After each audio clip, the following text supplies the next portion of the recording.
Hey, yo, ladies and gentlemen, welcome back.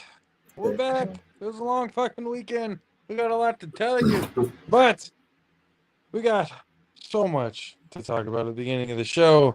Ladies and gentlemen, welcome to the All Pro JAFFOs, where we bring you the highly elevated sports talk for the highly elevated sports fan. I'm your host, JP. Hey, yo. And with me, as always, but it looks like he's having some technical issues. 6'10" Beast from the Southeast, Mr. Coach K. And joining to start the show with us, you guys already know how we have to do this. Let them know.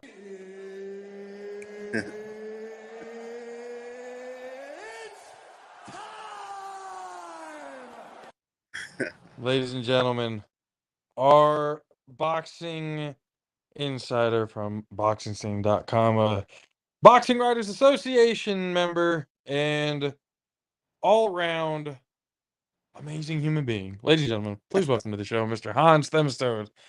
How you doing, Hans? I'm doing great, man. How about you? It's been a little bit since we last talked to you, but there's a lot of things that are coming up, and there's a few things that happened this weekend that we felt we needed to dive into a bit. I don't know how to say his name correctly. Hopefully, you can help me out with it. I doubt it, but I'll try. Naya Oh, Inoue.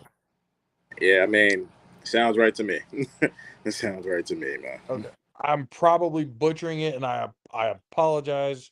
He obviously deserves way more respect than me completely mispronouncing his name. Um, how impressed were you this past weekend? TKO 8th round victory over Stephen Fulton to now be the WBC and WBO junior featherweight champions, now a 4-division champion. What From what you saw this weekend, what are your thoughts on him? Just the best fighter in the world, man. That's what he is, man. He's the that's a different dude right there. Different dude. No, I'm telling you. I'm looking at him going like, I don't see any holes in the game. Maybe I'm blind to it. Maybe other people see it and I just don't. But from what he's done to now, after what he did, to Stephen Fulton, it was decisive. Like it wasn't. I don't think there was any doubt in anybody's mind throughout this fight what the outcome was going to be, whether it was by knockout, by decision, or whatever. Uh, Everyone pretty much had a good idea of who was going to be the winner of that day. Um, but what about him impresses you the most? Well, first off, I don't think it's true that that everybody thought he was gonna win. I did pick him to win, but I just thought I did give Fulton a really good chance at winning. I thought a lot of people did. Because Fulton is just a really good fighter, man. He's a really good fighter, man. And he got dismantled, so it's like, Yeah, it wasn't competitive, man. Which was the surprising part. I just thought that anyway would win like a really close decision, or if he was gonna stop Fulton, it was gonna be like really late, like 11th, 12th, something like that. But I thought anyway would win a pretty close decision, maybe like 116, 112, maybe a few swing rounds, 115, 113. Just oh, so you thought it was going to be close? yeah, that's how much respect I have for Fulton, man. And it's sometimes kind of hard to like get somebody's prediction on it. Like I would ask a lot of like the Philly guys, like Redman and Duran Ennis, Bozy Ennis, guys like that, and you know, uh, I always went against them. We would go like back and forth and stuff like that. But like just the one thing that I never really liked that they said about Fulton is that like he knows how to win. Because I'm just like, I mean, Inoue knows how to win too. Like he doesn't lose. So but in terms of the most impressive thing about him, oh man, if I had to say one thing, I'd probably say his speed. His his speed is just it's just like wow.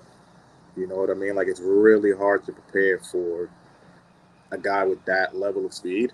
Um, Also, his offensive attack is very creative. It's very creative. It's not necessarily traditional. I mean, it is traditional, but he also just has like a lot of spots where he'll throw things that like normal fighters don't throw, and he's also just very consistent. He has a very consistent body attack, man. Like, doesn't matter who he's fighting, he's always going to go down to that body. So he's And I, terrific. I saw a comparison today, and I don't know how much you would agree with this or not. But I just saw it recently when I was coming up with the questions of what I wanted to ask you and everything. I saw it after it. There are people starting to compare him to Floyd. Now, Yo, I said the same thing. I was like, I feel like this is a little early to be making some pretty wild comparisons like that. But if you had to really compare him to anybody that you've seen in the past, as close to the style as they possibly can, who does he remind you of? It's hard for me to pinpoint it, but he reminds me of somebody. Well, first off, when you say Floyd, like, like, what did they mean? What did they say? What did they mean when they said like they, in a way, reminds them of Floyd? They're talking like basically the speed, the striking ability, his defense. They're saying the footwork. They're almost comparing the overall game. That there's certain similarities between the two. Now, from when I look at, if I look at Floyd and I look at Inoue, maybe speed wise and footwork, it's similar, but I wouldn't say it's like, I wouldn't say it's exactly like that. Ladies and gentlemen, the greatest DJ in the entire fucking world. You already knew he was going to be on today. Mr. Man 6. That's why I make sure I put it in this mic. Yeah, no. I mean, no. Like, they fight nothing alike, man. I don't think Floyd was quite as fast as Inoue. I think Oh, I think Inoue is more athletic, but if they ever fought, Floyd would definitely win. Floyd would definitely win. He'll win about 9 to 10 rounds. But yeah, no, they don't really fight anything similar to me. In a way, just like On the floor. just like a freak of nature, man. Yeah, right. No. Yeah, right here. Like the type of style he has, for as great as he is, I don't think his style is really gonna age well. Yeah, I don't think it's gonna age well. Like once he starts like really slipping and like his athleticism really starts, coming down, um, I don't think it's necessarily gonna age too well. But that normally happens with guys that are just like hyper athletic and use that to their ability to just like move in and out of shots, um, get off on their punches and do things that are really just like a little untraditional. You know what I mean? I mean, obviously you could look at a guy like Roy Jones. I'm not comparing him, but when Roy got older, it was pretty awful. As opposed to like Andre Ward, even though he was really athletic when he was in his prime, and people probably just don't really remember that, but he was so basic, didn't really matter too much when he got older. He could still do a lot of things he could even when he was a younger man. So, but yeah, no, in a way, ain't no beating that dude, man. Just ain't no beating. Ladies and gentlemen, if you're just joining us, the All Pro JAFFOs, highly elevated sports talk for the highly elevated sports fan. We're here with Hans Themistode of BoxingScene.com, Boxing Writers Association of America writer, talking this past weekend with Inoue and a couple of more subjects on for this conversation. But when we talk about Inoue, who is somebody that you think would be a good matchup, or like who is somebody that you want to see him fight next? Um, maybe get the Canelo fight because maybe because no, I mean obviously that's a joke, but nobody at 120. I mean to Pales, he's the other unified guy at 122 pounds. I don't give him a shot at all. At 126, I mean, you have a guy like Figueroa, who's a really big guy, but he fights with a lot of pressure. But I don't think he's going to be able to really do much with Inoue either. Um, Robisi Ramirez is a guy who's really good, like very very good, and he's obviously bigger than Inoue as well. I don't think he'll be able to do much with him. But there is one guy who's like kind of in the vicinity of Inoue's weight class, and that's Bam Rodriguez. Um, he's Inoue's kind of moving up so rapidly that it's just like that fight feels like further and further away because Bam, I believe he had a title at 115. Inoue was just undisputed at 118, which made it seem like okay, they're not that far off. But then he just fought at 122, and if he ends up beating Tapales and becomes undisputed, he's just going to go up to 126. So that fight is getting further and further away from being like a possibility. But if I had to choose anybody that's somewhat realistic and somewhat in the vicinity, I would say Bam Rodriguez. He's a really special fighter. Is there how far do you think he can go? How far up do you think he can go before you can kind of cap him out?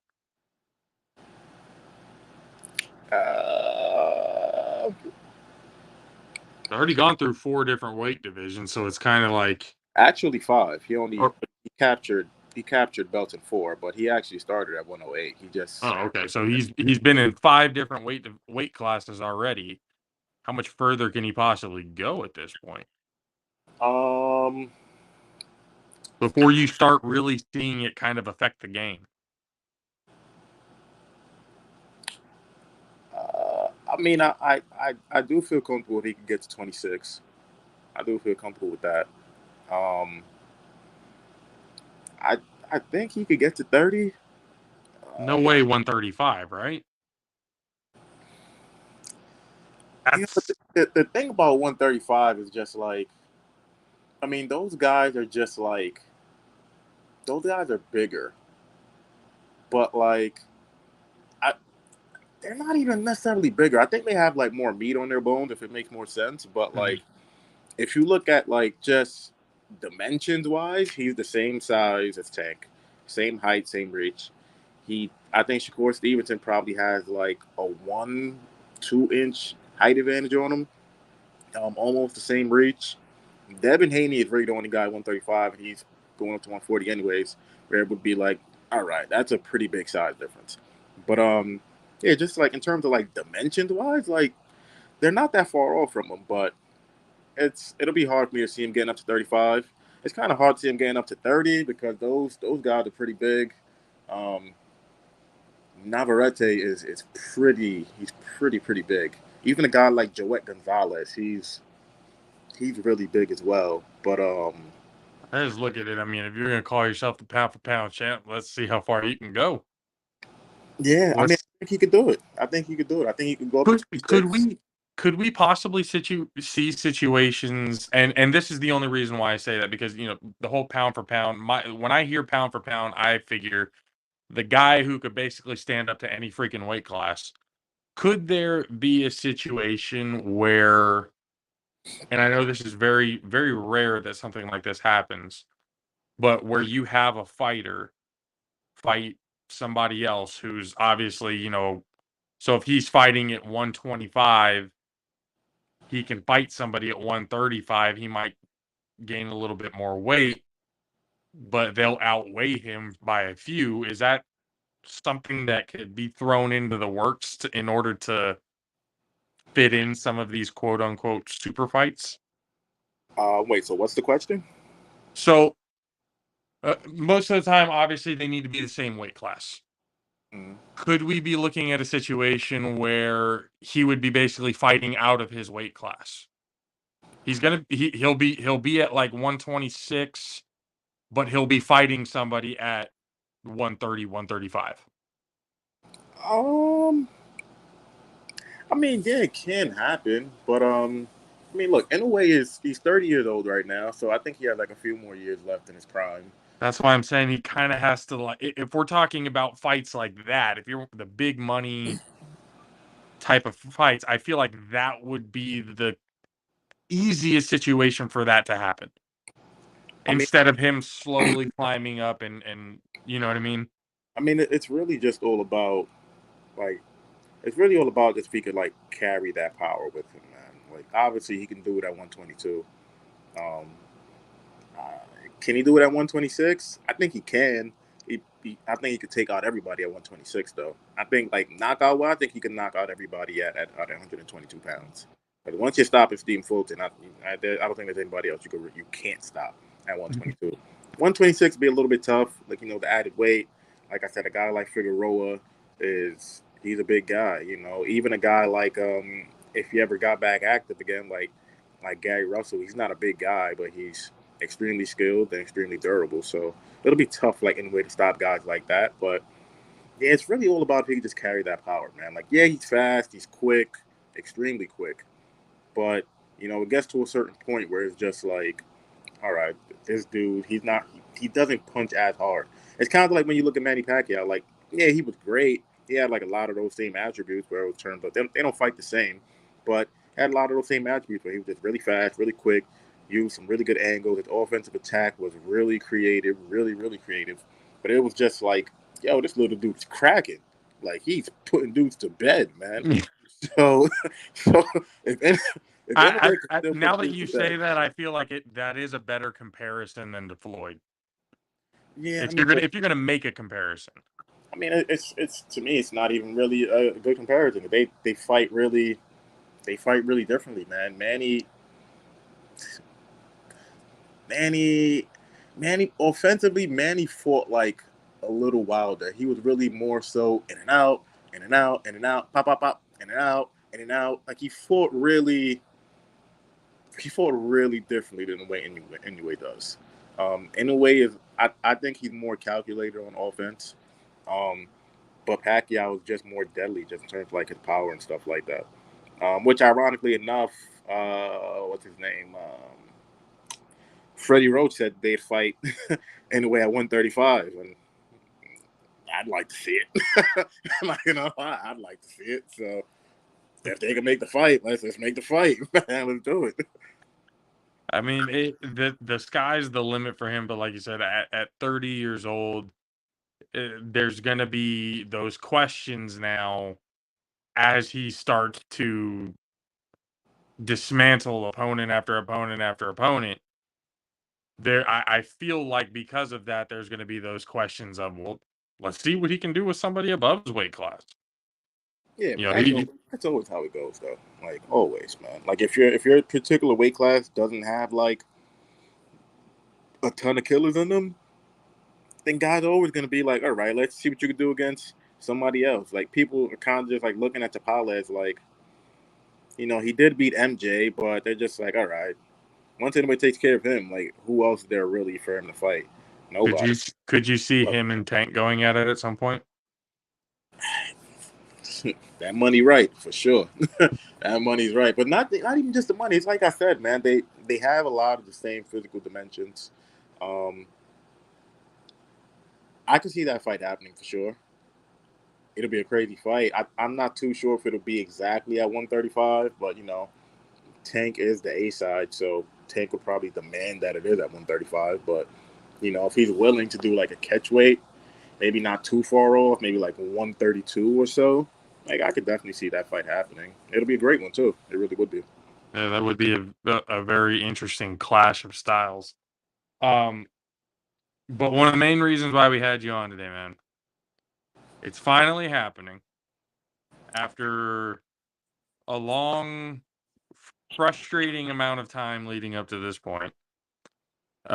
Spence and Crawford this Saturday on the 29th, looking to be what people are saying the biggest fight of the modern era.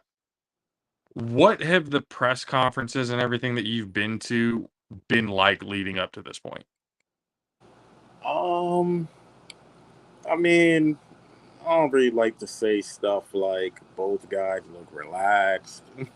Both guys look chill. Both guys look confident. It's like that's so blah to me. That's so boring. It's like that with every press conference. Every fighter is gonna feel like very confident and very relaxed. But the biggest thing that I kind of took away is that just Crawford just looks like the meaner guy.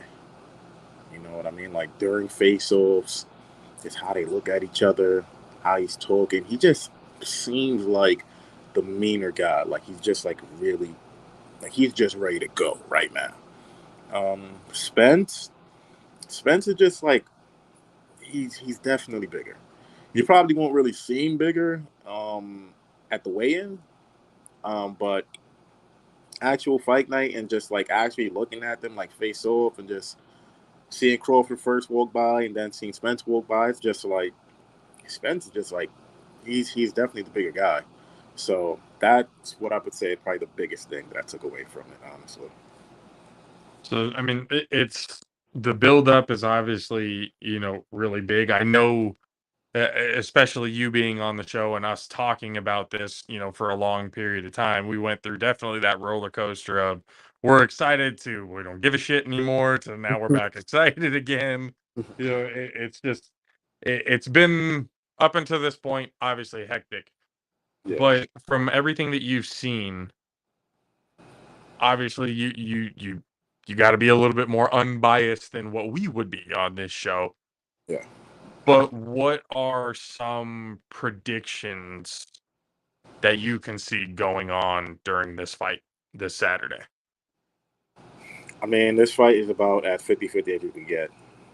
Like literally. It's about as 50-50 as you can get, man.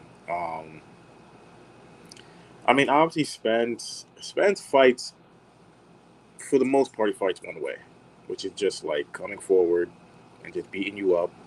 But he can fight off the back foot. He can box. I don't think he's a better boxer than Crawford, obviously. But, I think he's just going to try to assert himself. He's going to try to use that jab, put it in Crawford's face a lot. And he's just going to try to walk him down. Spence is the best at, cutting off the ring. Crawford, for the grade of a boxer he is, he doesn't really move as much as he used to. Well, once he got to 147 pounds. The last time I really seen him use his legs like that was against Postol, if I'm not mistaken. He did use his legs a little bit against Sean Porter, but I don't know. He just doesn't move as much as he used to. But the skills obviously go with Crawford. The physicality obviously goes with Spence. Um, it's tough, man. Like, it's really tough.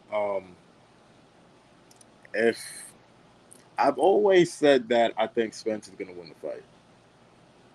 I like just level of competition, being on maybe not this big of a stage, but being on a very, very big stage in comparison to Crawford.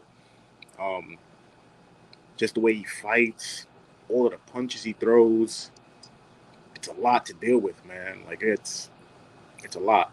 So I've always said I think Spence is going to win that fight. I'm kind of leaning towards Crawford. Kind of. And it's a very, very dumb reason. Well, to everybody else, it's dumb. To me, it makes it makes all the sense in the world.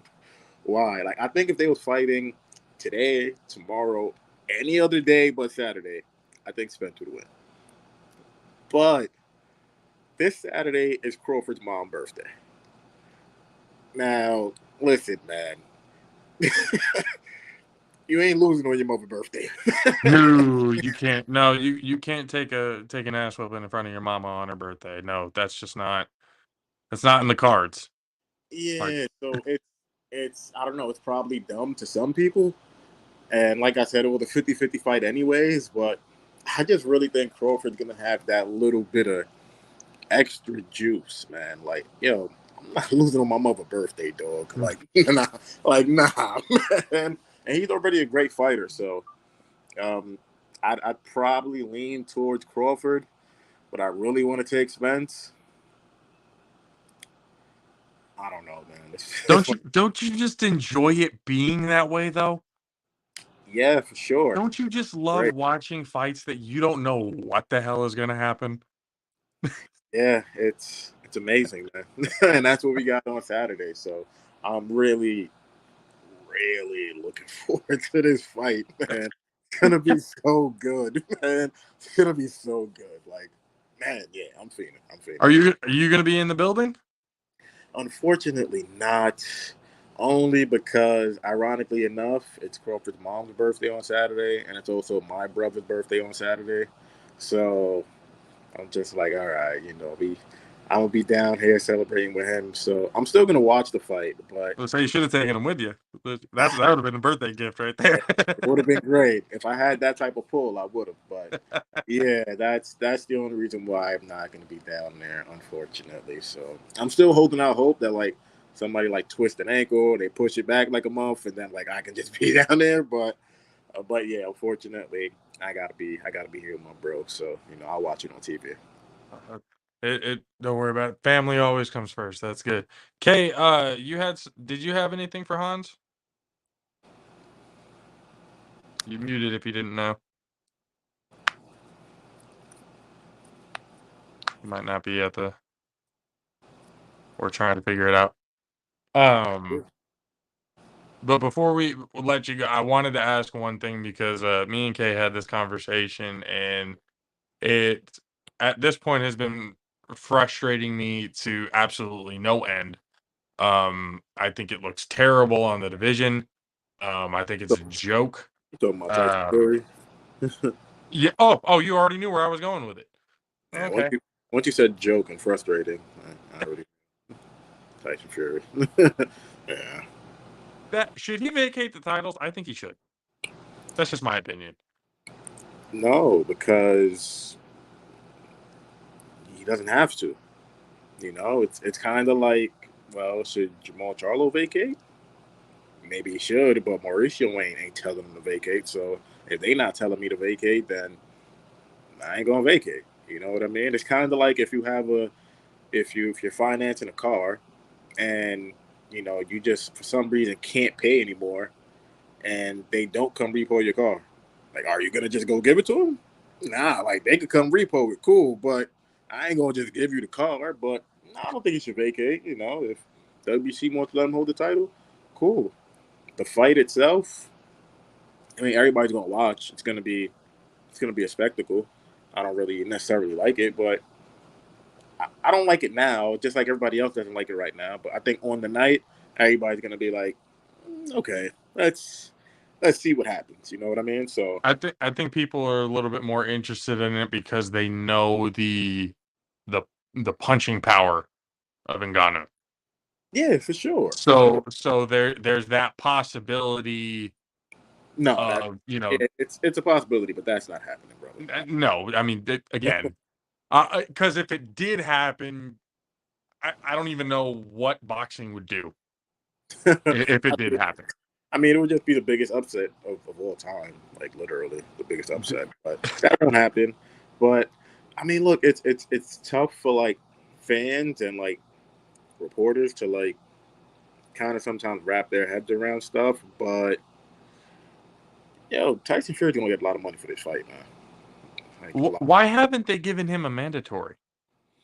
Well, I feel like they're taking way longer with him than they have anybody else. Well, Mauricio Suleiman does really whatever he wants, man. Because he'll go out there and he'll claim, well, they ordered Deontay Wilder versus Andy Ruiz for a title eliminator, which that doesn't even make sense anyways to begin with. Like Deontay Wilder beat Robert Helenius, who, I mean, come on now. And now if he beats Ruiz, he gets to fight Tyson Fury for a fourth time. Like it's kind of ridiculous to me. They should have been making Wilder fight like maybe a few other guys, like like Ruiz and I maybe would have liked to see Wilder versus Joshua. That would be interesting. yeah, of course, that'd be great as well. But hopefully we'll get it at the end of the year. But look, man, I ain't mad at Tyson Fury, man. Like once you retire, nobody gonna really. I'm not gonna say people don't really care about you, but you don't get the love and attention no more. You're definitely not gonna make the same amount of money. So if you can make all of that money from fighting this dude and you know you're gonna win, I'll do it every time, every single time. Like I ain't mad at him. Go make the money, champ. Do what you gotta do. As frustrating and annoying as it is, Yeah, go get the money though, man. I just don't like the heavyweight champion of the world fucking representing boxing like this. This is just, to me, it's frustrating as a fan to just watch. Do you have a particular sport that you don't enjoy watching? That I don't enjoy watching? Yeah, Golf. golf. Like you just don't like it at all. If I were to actually go and play golf, that might be different. But watching it, to me, it's just boring to me. So do you think you could watch golf for 8 hours? Fuck no. No. I'd have the TV off before I did that. I bet you could if you was going. They're going to offer you like 20 million. See, if they were offering me 20 million to watch golf for 8 hours, fuck yeah, I would. Huh? Come on now. I would have the tape over my eyes to keep them open. The same thing, man. Like when the money calling, I'm gonna do it. I'm gonna do it, man. I'll tell you that. I'm gonna do it. So yeah, get your money. Man, it really is that simple. Fuck. Get to it. I mean, Hans, again, man, it's always great to have you on. It's always good to have your insight. We appreciate the hell out of you again for being on. And once again, man, anytime you want to come talk, we're always here for you, my friend. Cool, appreciate you. Even though you always have Courtney here and Country and this DJ guy and nobody else ever talks. I don't know why. They just turn their screens off and they get like nervous. I don't know why. But I tried to get Kay in there to say something. Something happened. I don't know what was going on. Man, I don't know what happened to DJ too. He's here. Seconds and then he just left. I don't know, guys. You guys can talk sometimes when I'm around, but it is what it is, man. But I hope you guys enjoy your night, man. Ladies and gentlemen, Hans Themistode. We'll talk to you later, Hans. Appreciate it. There you go. Ladies and gentlemen, obviously Hans Themistode of BoxingScene.com. Before we get into the brick wall, before we get into the most incredible weekend of this show's history, we got a ad from our friends over at Raise. What's up, Jaffo Army? JP here of the All-Pro Jaffos, bringing you a message from our proud partners over at Raise Energy. Raise Energy takes a giant leap of faith with instilling a high-quality formula to bring the consumer a powerful yet sustained energetic experience to help us put your workouts and focus in general to the very next level.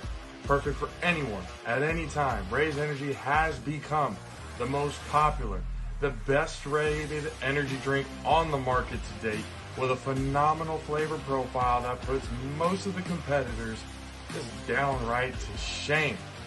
Powered by the enhanced Refresh technology, Raise Energy delivers with a performance-enhancing energy drink profile that aids in the most often overlooked categories, which include targeted focus, enhanced recovery time, as glycogen becomes depleted, improve clean energy levels, boost in stamina and in hydration. Most importantly, each can of Raise has absolutely 0 calories, 0 sugar, 0 carbohydrates to give you a smarter and healthier option. You should not have to drink or settle for any other energy drink that contains more sugar and carbohydrates than you can count.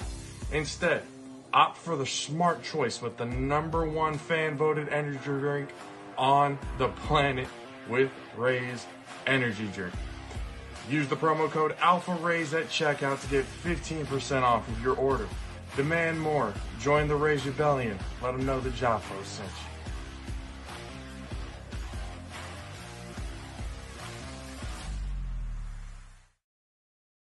Oh yeah, hell yeah. Thank you, Rays, for being with us since day one. Got a little video coming soon from Rays. We got the guys from the 3-on-1 podcast over at the A7FL to do a reaction taste test to the Rays cakes. So that's coming soon. You guys will be able to see that. Guys, what a fucking weekend. I think it's the most fun collectively as a group that we've had in, like I said, pretty much the show's history. And that's not showing any disrespect to anybody else who's had us, being at the Bay Area Cali Classic or, with San Jose State or whoever else.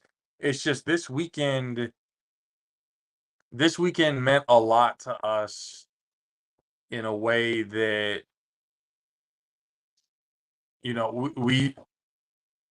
it wasn't like a we made it moment, but it was definitely a we're on the right path, we're doing the right things, we're making the right connections, we're talking to the right people. It was one of those moments that I will never forget. But Kay, Matchsticks, I mean, what Matchsticks, this was your first time you've been, traveling with us for a little bit, especially for a whole pretty much 5-day weekend. How you got to DJ the food truck and the food truck night and everything on Friday and Saturday night. What did you feel about the entire weekend?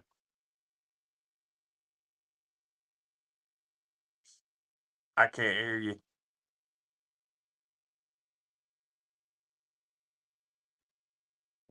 Should we hear? Oh, wait. Are you moving to a different?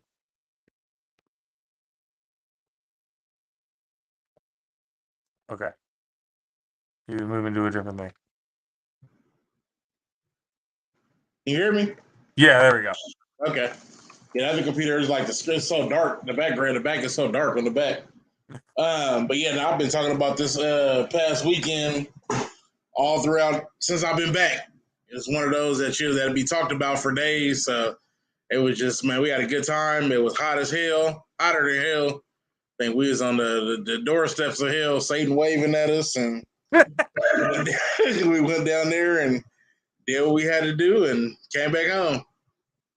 People, for those of you who don't know and haven't been paying attention, Bullhead City, Arizona, where we were at this last weekend, at one point hit 125 degrees outside. And it was kind of a dry heat, too. It wasn't a hell of a lot of humidity to it. We were in the fucking desert. So that shit just laid on you like 10 pounds of heat every time you walked outside.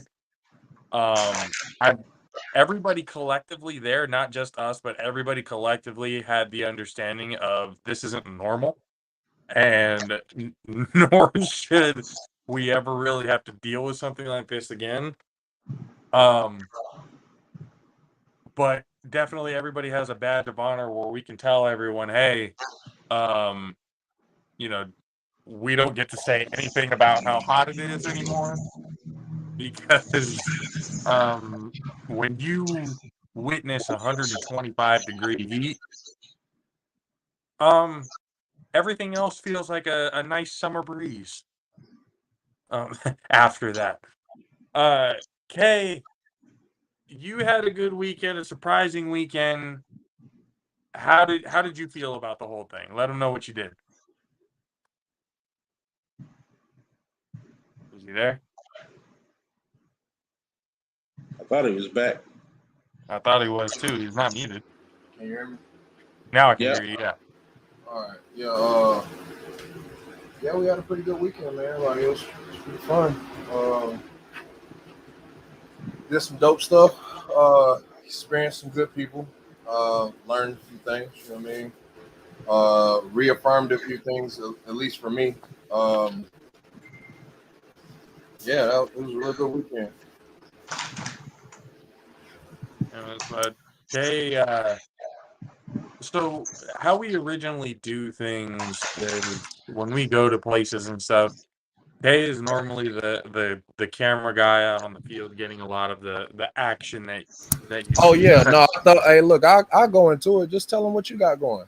Just tell them what you got going. Like I'll get into my story. You know what I mean?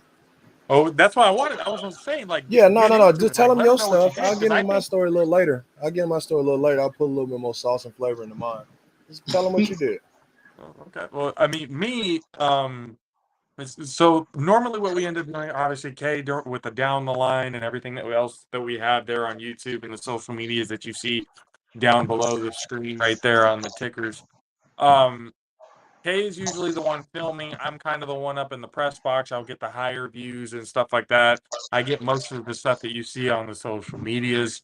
Um, and Damien, or Mad Sticks, is mostly, he's the music guy. He's there. He helps out and stuff. But this situation was so unique and different because it's nothing that we expected.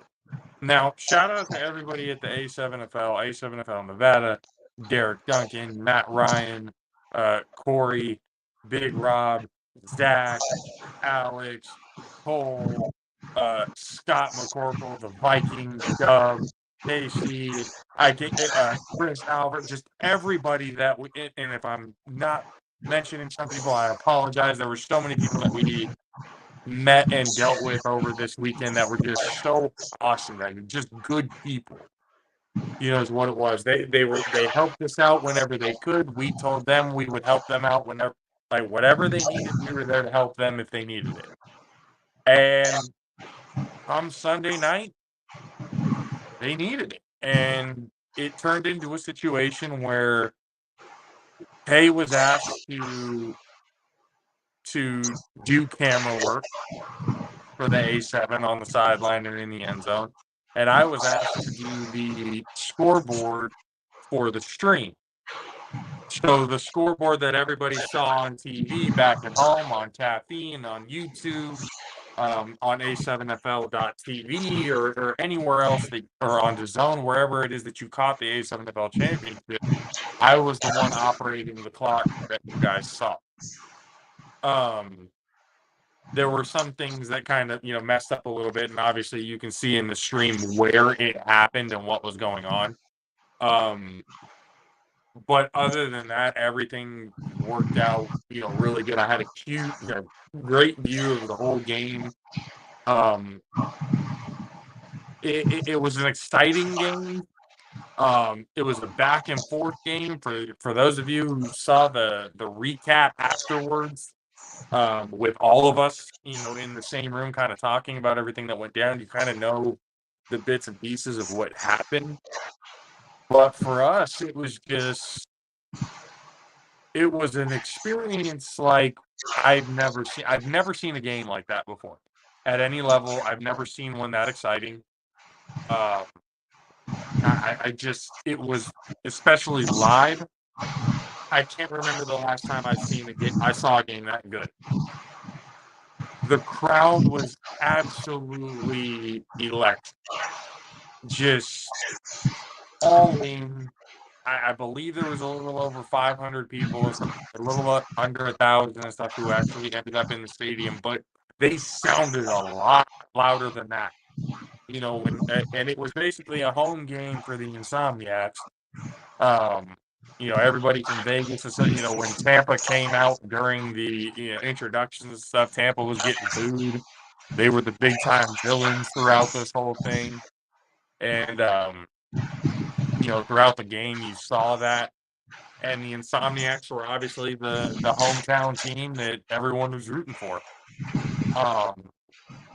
But for us, man, we got there Thursday. We were the first ones to get to the house, and it was 125 when we first got there. I got out to go check like the door for the code and everything. Called my wife and mom and everybody letting everyone know that I got there okay. And I can feel my phone literally well, I shouldn't say literally, I'm over exaggerating, but my phone was catching fire in my hand to the point where if I looked at it and said, "Hey, your phone is overheating, get it into a cool place." And the only cool place was either inside the house or inside the car.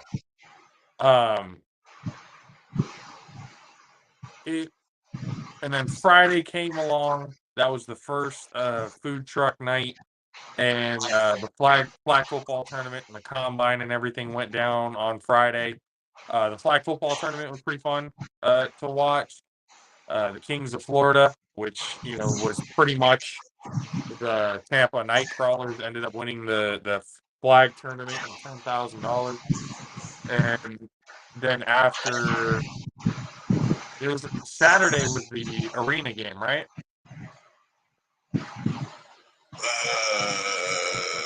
Yeah. Okay.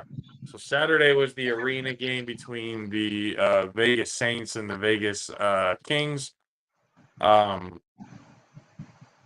then we listening in and watching with the production meetings and just learning everything that we possibly could.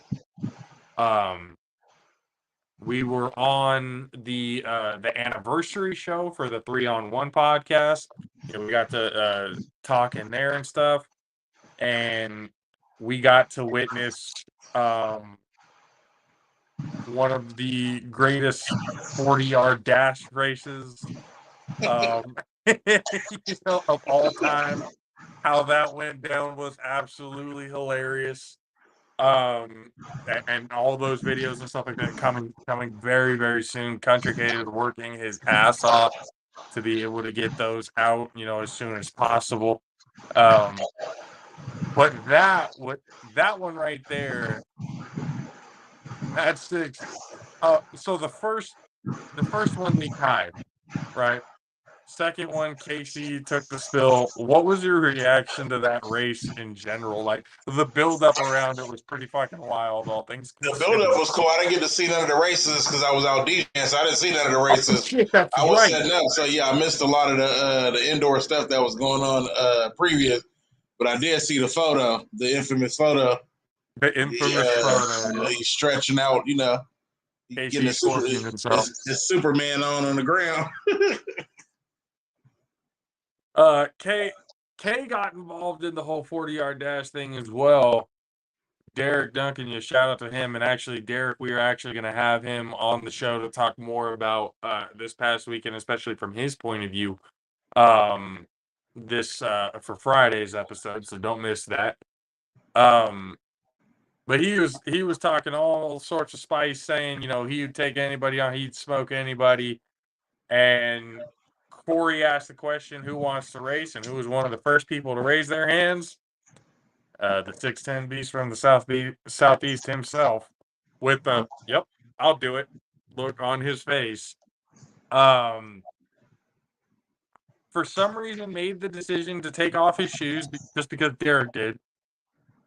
Cole was also in the race. And Kay, what made you decide to take the shoes off again? You there? I remember Derek taking off the shoes, and then for some reason, Kay looked at him and said, "Okay, fuck it, I'll do it too."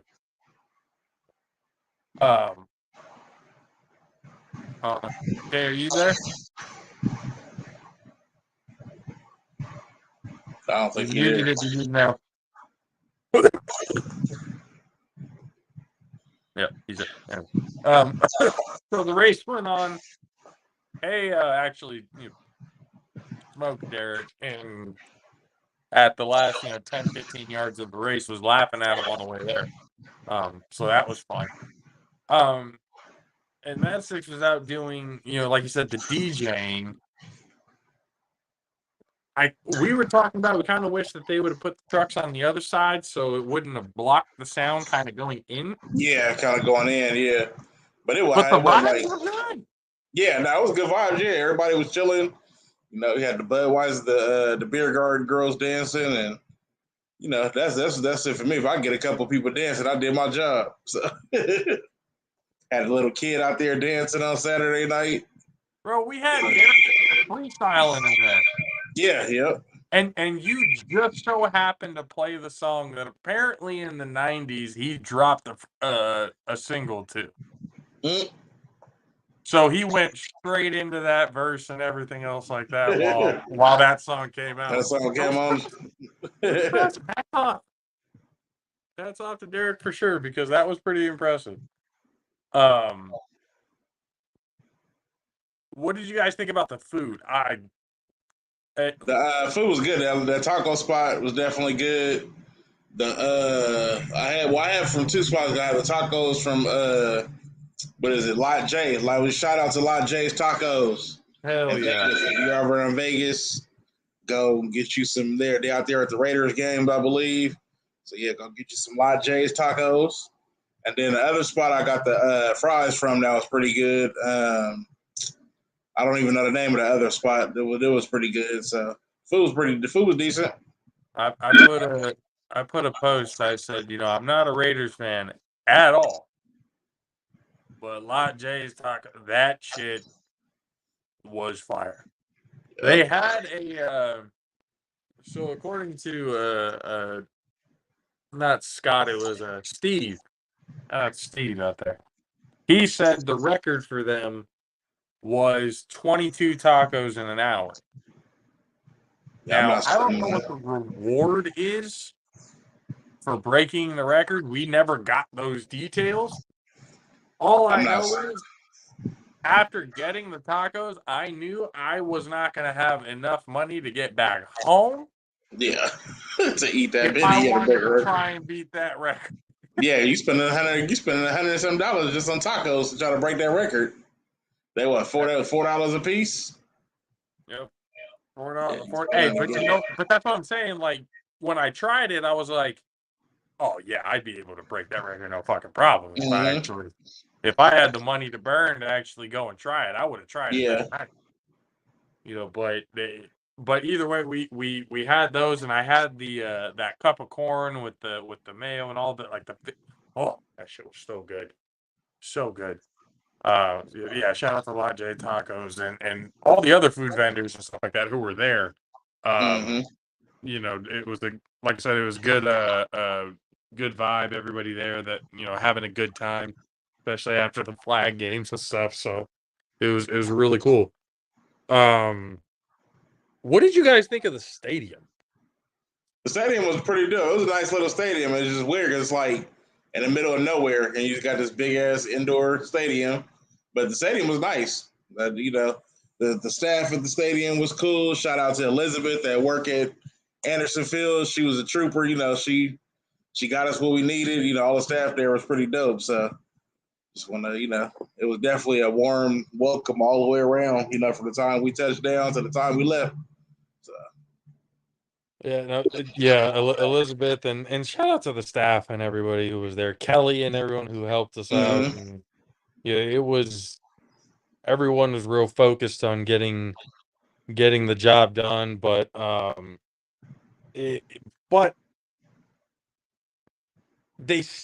everyone still managed to have that upbeat, happy to be here, friendship type of mentality in the whole thing. The whole time, yeah. We knew we had to get the job done, but we were having fun. Yeah, doing it. Yeah, in the process, yeah. So that's what the real cool thing about the whole experience was. And again, shout out to Matt and Corey and everybody else. They were dropping some knowledge and stuff like that that we were seeing with the whole production aspect on what everybody saw. Mm-hmm. Man, they were stressing so hard. They were stressing big time, wanting things to get done the right, and it's understandable. Mm-hmm. When it's a situation like this, in it being the first ever national championship, between two different conferences, the stakes of the entire thing, obviously everybody wanted it to be as perfect as it possibly could have been. Mm-hmm.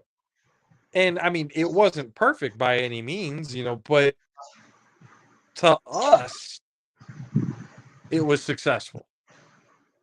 Everything about what happened that weekend was an actual success. With all the stress, with all the, with everything that went down, at the end of the day, what happened this weekend was absolutely huge for the league. And for us as well, because we've gotten we made a whole lot of friends throughout this whole time, a lot of support back in everything that we're doing and stuff. Now we've met a lot of people who we are definitely going to be working with in the near future. Things are opening up with it, and I honestly couldn't be happier about how everything went down. Like, I don't know if it could have gone any better, the way things went.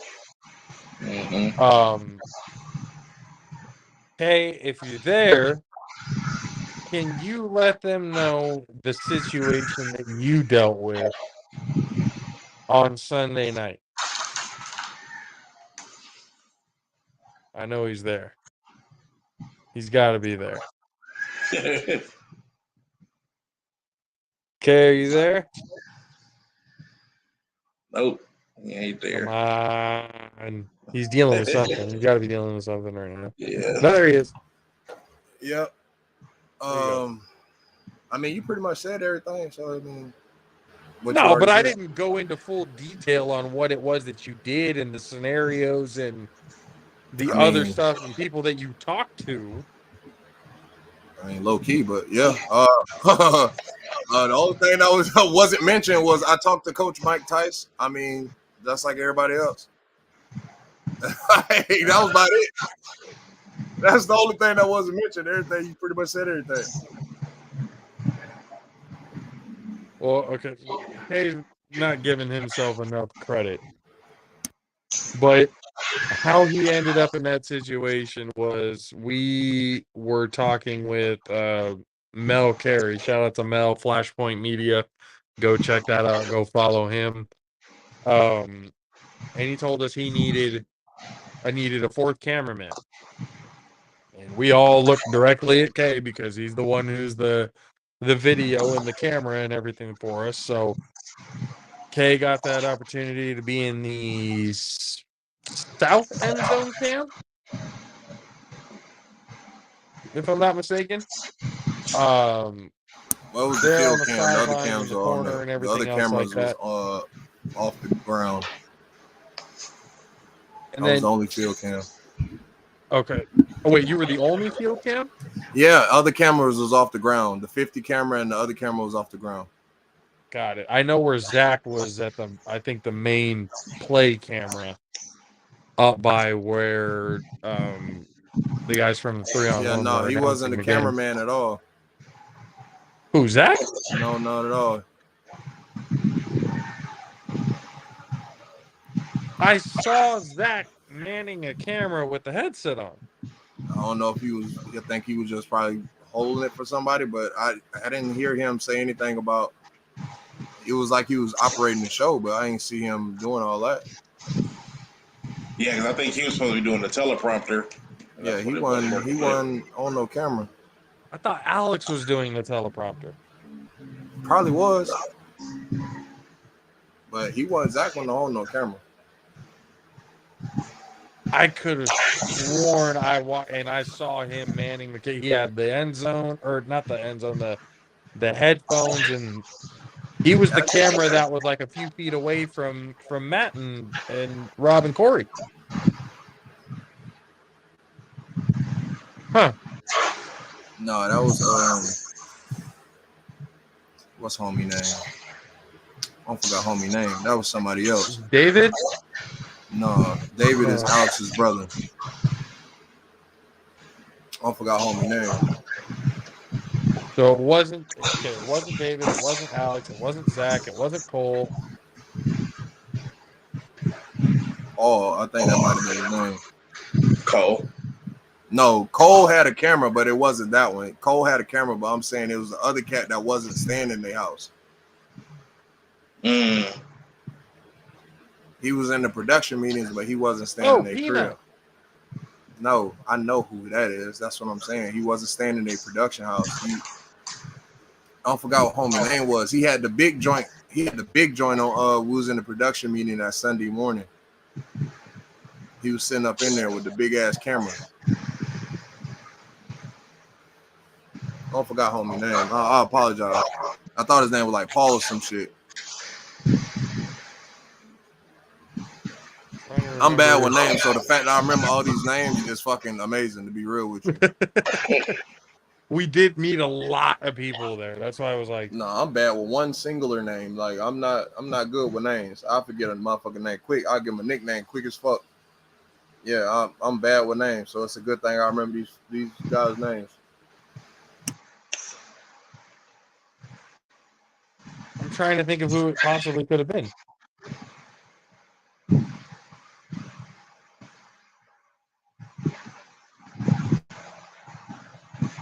It wasn't Peanut. It wasn't Blaze.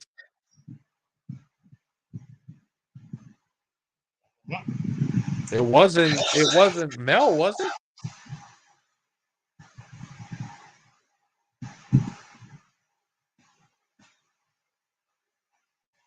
I don't even know. Honestly, I don't even remember. I swear I thought it was Zach, but I guess not. I mean, outside of that, Max, says how you felt about doing the camera work for the game and all that. Oh yeah, that shit was fun. I had a ball down there. You know, my legs still goddamn hurt. I got cleated, so my shit still hurt, still in pain. But you know, it was well worth the pain. But now it was cool being down there. I felt like I was, you know, like a cameraman in the NFL. You know, in the field. I felt highly what's the word? Important. You know, being on the field. Luis, Mr. Ojeda, shout out to him. He had you like all up in the mix. Yeah. No, he was cool. Yeah, he was like, you know, because when we asked him about, you know, when Mike Tyson was gonna be there, so as soon as he was like, you know, come on, and then when I went to do the coin toss, he was like, I was looking for you, so he came looking for me, you know, to come up there. He was like, you know, come over here. I was like, so yeah, so shout out to Luis, NFL scout. Dopeness. So yeah, no, it was dope. Yeah, just getting the coin toss, the pregame speech. You know, both teams coming out the tunnel. You know, the final fucking interception. You know, to seal the game. You know, being able to get that right there, and you know, the whole celebration and team photos. You know, shit, it was dope. I had a good weekend. Looking forward to it. Doing it again next year for sure. Because that shit was fun. I was sitting up in the booth with Derek's younger brother Jamil and his girlfriend. His girlfriend was doing the clock operations for there on the field. So her and I were trying to be as synchronized as we possibly could from, you know, the game clock that we saw it on the field to the game clock that the people were seeing at home. Jamil was doing the PA announcements throughout the whole thing. And, you know, shout out to both of them. They did an excellent job as well. And, you know, real big shout out to all the fans who showed up. Yeah, I was going to say the fans. Yeah, being down there in the field for the fans, it was crazy. You like standing there and just, you know, seeing all the reactions when they was down and just hearing the players, you know, just rally themselves. And the coach wasn't saying nothing. You know, it was all the players that rallied themselves back, and you know, the fans was behind them, and you know, they rallied and it got loud in there. I was like, you know, it felt shit. That to me, it was more exciting than the NFL game. That game was more exciting than the NFL game. So when I came home, it's like immediately turned on YouTube and started watching, how we got to that game, watching all the highlights from the previous games, and looking forward to that shit next year. It's gonna be something interesting because again we've been through the whole thing already so far, and we're gonna be again next year, and hopefully some things go into fruition for us to be able to kind of continue on with the A7FL because again just great people, a great organization, really happy to be able to work with them from here on out. At the end of the whole thing, I'm finna find me a team to play for. I'm finna play. I'm playing in the championship next year. I'm finna find me a team. Finna come out of retirement. I mean, it looks fun, right? That shit hella fun. I mean, it's just going out there and hitting somebody. Why not? I mean, should I do martial arts? I kick and punch people, so why not just go run somebody the fuck over? Give me the ball, put me a running back. I'll be like Jerome Bettis. I'll run somebody the fuck over. Call me Christian Okoye, man. Like sticks is coming through. Yeah, hell yeah. I can take a hit and I'll run somebody the fuck over. So it'll be fun. Again, we're hoping things get around our area and stuff real soon because it's gonna be really really cool to see and to be a part of. Again, being on the field, with the trophies, seeing with how shout out to Big Rob, his intro, the way that ended up turning out was like that got everybody hyped.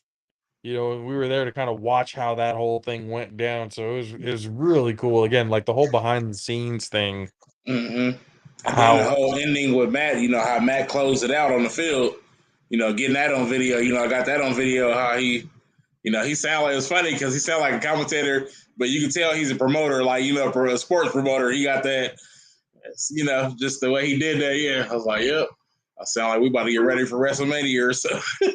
well, he is. He also does, announcing and stuff like that for Catalyst Wrestling, and he's, if I'm not mistaken, I think he does a little bit of work with AEW. I could be wrong on that.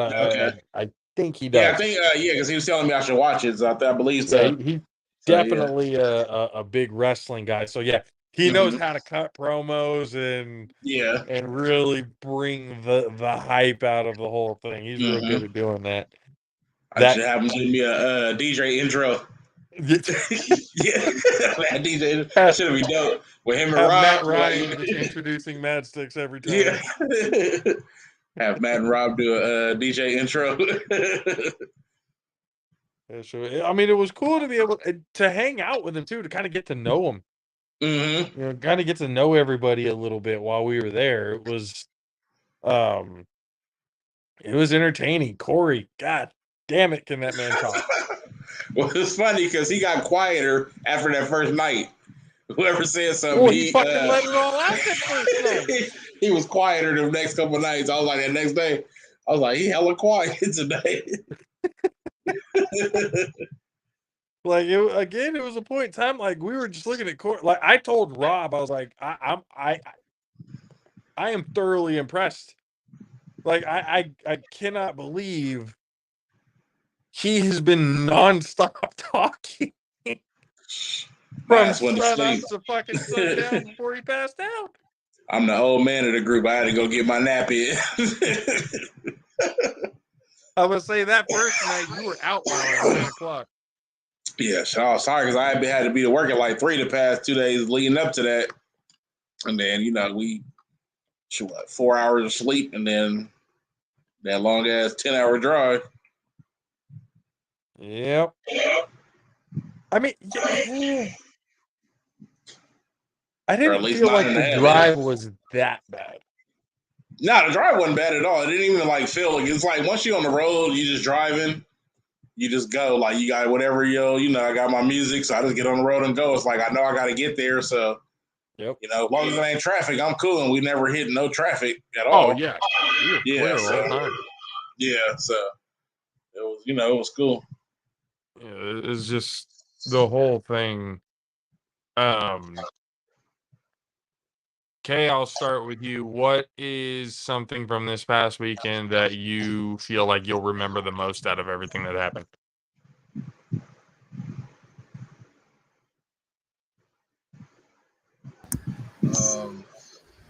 Probably the game. The what? The game.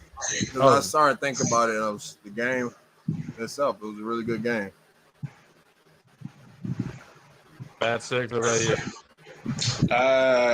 Man, there's not even just one thing, just the whole trip, just how everybody just came together, got the job done, had fun doing it, you know, and shit, DJ in the process, you know, still got to, you know, do some shit on the field. So no, it was fun. Being able to get out there and just throw the ball around on the field, and you know, you just felt, you know, they made it. You just felt important. So it was pretty dope. Yeah, it was Yeah.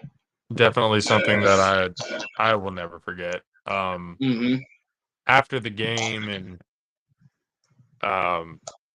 after everyone was starting to clear out and stuff like that, I took a moment in time to kind of go sit out on the field in the end zone where Kay was filming at, but I was kind of in the middle of the field. I just sat there to kind of really soak in like what it was that we kind of accomplished this weekend. And you know, again, it was a culmination because we put a lot of work into the, you know, we've been doing this for, you know, over 3 years now.